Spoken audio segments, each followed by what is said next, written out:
Hello children, myself Amrita Misra. In my previous video I shared with you chapter first of your Basant book. Now in this video I am going to share first chapter of your additional book, that is Bal Ram Katha. बाल राम कथा ये जो पुस्तक है आपकी, ये वाल्मीकि रामायण पर आधारित है, जिसे जो रामायण जिसे वाल्मीकि जी ने लिखा था उस पर यह आधारित है। यह पुस्तक आपके सिलेबस में लगाई गई है ताकि आप अपने कल्चर को जान सकें, आप अपनी संस्कृति को बनाए रखें। बेटा, जैसा कि हम जानते हैं कि भारत हमारा जो देश है वो अपनी संस्कृति और संस्कृत की वजह से ही देश दुनिया में जाना जाता है। इसीलिए आपको यह पुस्तक आपके सिलेबस में जोड़ी गई है। आशा करती हूँ कि मैं ये जो चैप्टर एक्सप्लेन कर रही हूँ ये आपको अच्छी तरह समझ में आएगा और आप इसे अपने जीवन में इसके द्वारा दी गई सीखों को उतारने की कोशिश करेंगे। Okay, so I am going to start this chapter first. Okay, so your first chapter is Awadhpuri में राम। अवधपुरी में राम, यह पहला पार्ट है आपकी पुस्तक का, बाल राम कथा का। बाल राम कथा को श्री बंकिम चंद्र चट्टोपाध्याय जी ने लिखा है। अवधपुरी में राम, यह कथा अवध की है और बहुत पुरानी है। अवध में सरयू नदी के किनारे एक अति सुंदर नगर था, अयोध्या। सही अर्थों में दर्शनीय, देखने लायक। दर्शनीय शब्द का अर्थ है देखने योग्य, जिसकी सुंदरता देखते बनती है। दर्शनीय मीन्स देखने लायक। यह जो इस पार्ट एक में बताया गया है अयोध्या नगरी के बारे में कि अवध में एक छोटा सा सुंदर सा नगर था जो सरयू नदी के किनारे स्थित था, जिसका नाम था अयोध्या। यह वही अयोध्या है जहाँ के राजा दशरथ और उनके बाद श्री राम हुए। भव्यता जैसा उसका दूसरा नाम हो, अयोध्या में केवल राजमहल भव्य नहीं था, उसकी एक एक इमारत आलीशान थी। भव्य का मतलब होता है खूबसूरत, सुंदर। तो अयोध्या में सिर्फ राजमहल ही खूबसूरत नहीं था, भव्य नहीं था, वहाँ की हर एक इमारत आलीशान थी। आम लोगों के घर भव्य थे, सड़कें चौड़ी थी, सुंदर बाग बगीचे, पानी से लबालब भरे सरोवर, खेतों में लहराती हरियाली, हवा में हिलती फसलें, सरयू की लहरों के साथ खेलती थी। अयोध्या हर तरह से संपन्न नगरी थी। संपन्नता कोने अंतरे तक बिखरी हुई, सभी सुखी, सब समृद्ध। दुख और विपन्नता को अयोध्या का पता नहीं मालूम था। विपन्नता का अर्थ है गरीबी। अयोध्या की सुंदरता का यहाँ पर वर्णन किया गया है कि अयोध्या हर तरह से खुशहाल थी, वहाँ पे किसी को किसी चीज की कमी नहीं थी। शायद इसीलिए आपने सुना होगा कि कहा जाता है राम राज। राम राज का अर्थ है जहाँ पे कोई भी दुखी नहीं था, किसी को किसी चीज की कमी नहीं थी। या उन्हें नगर की सीमा में प्रवेश की अनुमति नहीं थी। यहाँ पर बताया गया है कि अयोध्या ऐसा नगर था जहाँ पे किसी भी चीज की कमी नहीं थी। गरीबी को, वहाँ का विपन्नता को वहाँ का पता नहीं मालूम था। या तो ऐसा कह सकते हैं कि इन सब चीजों को उस अयोध्या में घुसने की अनुमति ही नहीं थी। पूरा नगर विलक्षण था, अद्भुत और मनोरम। पूरा नगर बहुत ही सुंदर था, बहुत ही खूबसूरत था, जिसका जितना बखान किया जाए उतना ही कम है। मनोरम का अर्थ है मन को सुंदर लगने वाला, मन को मोह लेने वाला। उसे ऐसा होना ही था। वह कौशल राज्य की राजधानी थी। राजा दशरथ वहीं रहते थे। उनके राज में दुख का भला क्या काम। राजा दशरथ कुशल योद्धा और न्याय प्रिय शासक थे। न्याय प्रिय मतलब जिसे न्याय प्रिय हो, जो हमेशा न्याय करता हो, सबके साथ कभी अन्याय न होने दे। महाराज अज के पुत्र, महाराज रघु के वंशज। यह जो राजा दशरथ, उनके बाद राम लक्ष्मण भरत शत्रुघ्न, ये सब जो थे ये रघुकुल के वंश थे, अर्थात इनके ये रघु के वंशज थे। महाराज दशरथ के जो पिताजी थे उनका नाम था महाराज अज। रघुकुल के उत्तराधिकारी। रघुकुल की रीति नीति का प्रभाव हर जगह दिखाई देता था। सुख समृद्धि से लेकर बात व्यवहार तक लोग मर्यादाओं का पालन करते थे, सदाचारी थे। पवित्रता और शांति हर जगह थी, नगर में भी लोगों के मन में भी। अर्थात अयोध्या नगरी में जो लोग थे, जहाँ जो वहाँ के दशरथ थे, वो एक बहुत ही यशस्वी राजा थे, बहुत ही न्यायप्रिय थे। वो नीति और रीति के हिसाब से ही चलते थे, और शायद इसी का असर वहाँ की जनता, वहाँ की प्रजा पर भी दिखाई देता था, और वहाँ की हर चीजों पर दिखाई देता था। राजा दशरथ यशस्वी थे, उन्हें किसी चीज की कमी नहीं थी, राज सुख था, कमी होने का प्रश्न ही नहीं था। लेकिन उन्हें एक दुख था, छोटा सा दुख, मन के एक कोने में छिपा हुआ। वह रह रहकर उभर आता था, उन्हें सालता रहता था। उनकी कोई संतान नहीं थी, आयु लगातार बढ़ती जा रही थी। उनकी 3 रानियां थीं, कौसल्या, सुमित्रा और कैकेयी। रानियों के मन में भी बस यही एक दुख था, संतान की कमी। जीवन सूना सूना लगता था। राजा दशरथ से रानियों की बातचीत प्रायः इसी विषय पर आकर रुक जाती थी। राजा दशरथ की चिंता बढ़ती ही जा रही थी। राजा दशरथ को क्या चिंता थी? राजा दशरथ को सिर्फ एक ही चिंता थी कि हर अयोध्या जहाँ अयोध्या नगरी जहाँ चारों तरफ खुशहाली ही खुशहाली थी, सब सुखी थे, सुख समृद्धि भरी हुई थी। वहाँ का जो राजा, जिसने अयोध्या नगरी को स्वर्ग जैसा बनाया हुआ था, उसको उसके मन में ही एक दुख था, और वह सबसे बड़ा दुख था उनके जीवन का। वह था कि उनके कोई संतान नहीं थी। उनकी 3 रानियां थी, लेकिन उनकी संतान एक भी नहीं थी। यही उनकी चिंता का विषय था। बहुत सोच विचार कर महाराज दशरथ ने इस संबंध में वशिष्ठ मुनि से चर्चा की। उन्हें पूरी बात विस्तार से बताई। रघुकुल के अगले उत्तराधिकारी के बारे में अपनी चिंता बताई। मुनि वशिष्ठ राजा दशरथ की चिंता समझते थे। उन्होंने दशरथ को यज्ञ करने की सलाह दी, पुत्रेष्ट यज्ञ। महर्षि ने कहा, आप पुत्रेष्ट यज्ञ करें महाराज, आपकी इच्छा अवश्य पूरी होगी। जब राजा दशरथ ने मुनि वशिष्ठ के सामने अपनी चिंता रखी, तो मुनि वशिष्ठ ने उन्हें सलाह दी कि आप पुत्रेष्ट यज्ञ करें, इससे आपको पुत्र की प्राप्ति होगी। पुत्रेष्ट यज्ञ शब्द से ही इसका मीनिंग साफ हो रहा है, पुत्र एष्ट, पुत्र की इच्छा को पूर्ति करने वाला यज्ञ। ये यज्ञ महान तपस्वी ऋषि सिंह की देख रेख में हुआ। पूरा नगर उसकी तैयारी में लगा हुआ था। यज्ञशाला सरयू नदी के किनारे बनाई गई। यज्ञ में अनेक राजाओं को निमंत्रित किया गया। तमाम ऋषि मुनि पधारे। शंख ध्वनि और मंत्रोच्चार के बीच एक एक कर सबने आहुति डाली। अंतिम आहुति राजा दशरथ की थी। यज्ञ पूरा हुआ। अग्नि के देवता ने महाराज दशरथ को आशीर्वाद दिया। कुछ समय बाद दशरथ की इच्छा पूरी हुई। तीनों रानियां पुत्रवती हुईं। महारानी कौसल्या ने राम को जन्म दिया, और चैत्र माह की नवमी के दिन रानी सुमित्रा के 2 पुत्र हुए, लक्ष्मण और शत्रुघ्न। रानी कैकेयी के पुत्र का नाम भरत रखा गया। इस तरह जब राजा दशरथ जी ने पुत्रेष्ट यज्ञ किया, तो उन्हें पुत्र की प्राप्ति हुई। जो उनकी सबसे बड़ी रानी थी कौसल्या, उनसे राम का उनसे राम का जन्म हुआ। सुमित्रा के 2 पुत्र हुए, लक्ष्मण और शत्रुघ्न। रानी कैकेयी के पुत्र का नाम भरत रखा गया। चैत्र माह चैत्र माह हिंदी महीने का, जैसे आप इंग्लिश में जनवरी फरवरी पढ़ते हैं, वैसे हिंदी में हम चैत, बैसाख, ज्येष्ठ ऐसा करके महीनों का नाम जानते हैं। चैत्र माह जो है हिंदी हिंदी महीने का सबसे पहला महीना है हमारे हिंदू धर्म के अनुसार, और चैत्र माह की नवमी के दिन ही श्री राम जी का जन्म हुआ था।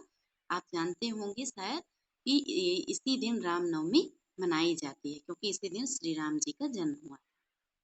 राजमहल में खुशी छा गई।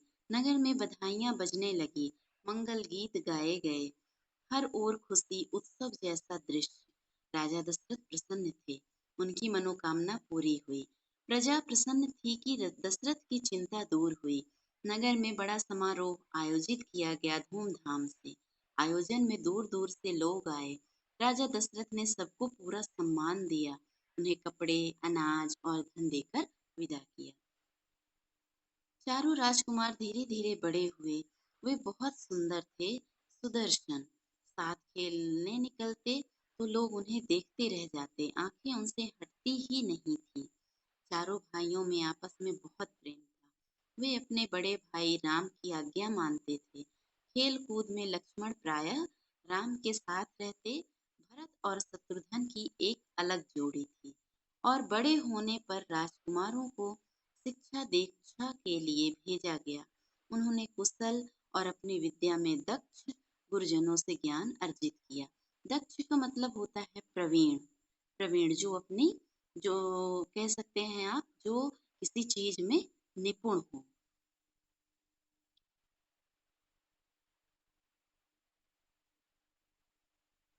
शास्त्रों का अध्ययन किया, शास्त्र विद्या सीखी।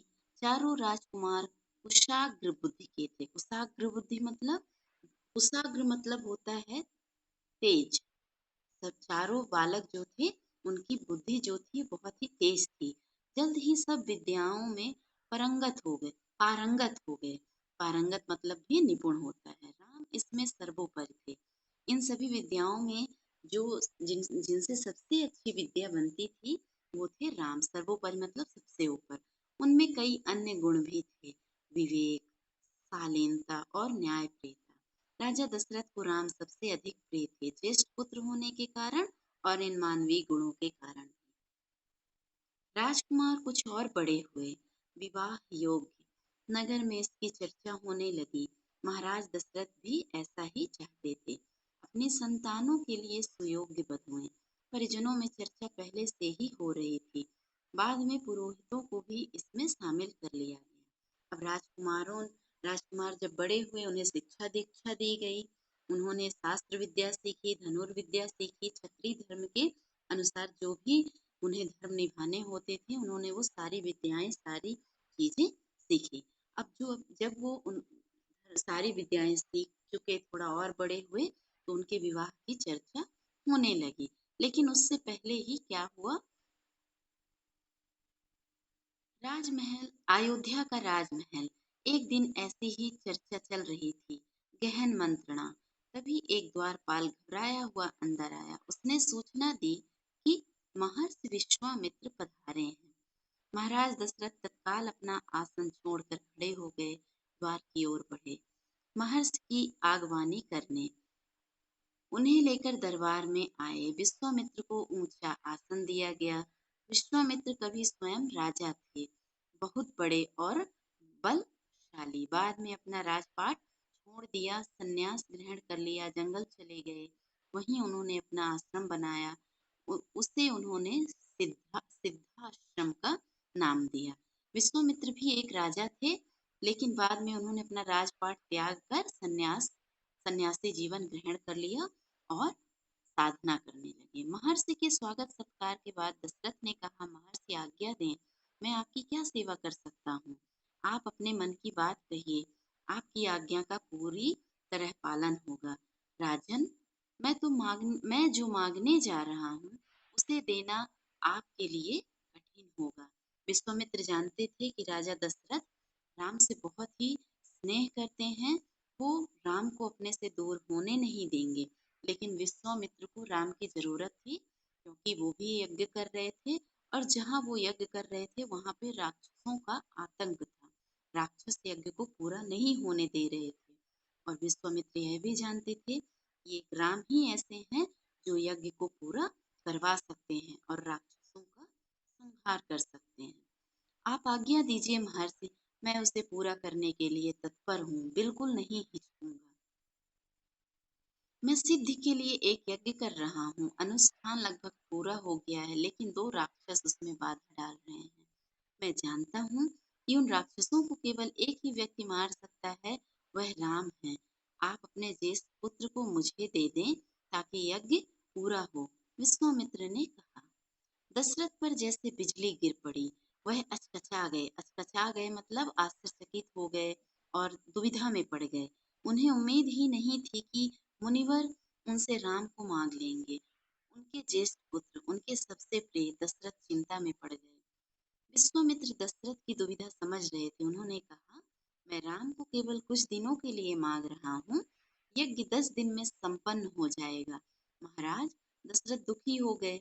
पुत्र वियोग की आशंका से कांप उठे। दरबार में सन्नाटा छा गया। दशरथ की दशा देखकर मंत्री चिंतित थे पर चुप थे। महर्षि वशिष्ठ शांत थे। इतने में दशरथ कांप कर बेहोश हो गए। होश आया तो डर ने उन्हें फिर जकड़ लिया। मूर्छित होकर दोबारा गिर पड़े। संज्ञा शून्य पड़े रहे। अर्थात जब विश्वामित्र की बात उन्होंने सुनी कि विश्वामित्र राम को दशरथ से दूर ले जाना चाहते हैं, तो विश्वामित्र अचेत हो गए। अचेत का मतलब बेहोश हो गए। उन्हें उन्हें कोई चेत नहीं रहा। संज्ञा शून्य पड़े रहे। महर्षि विश्वामित्र का क्रोध बढ़ता जा रहा था। दरबार सशंकित था किसी अनिष्ट की आशंका से। वे कुछ अनिष्ट मतलब अनहोनी, कुछ बुरा। वे कुछ समझ नहीं पा रहे थे। महर्षि और महाराज के बीच संवाद में कुछ बोलना उचित भी नहीं था।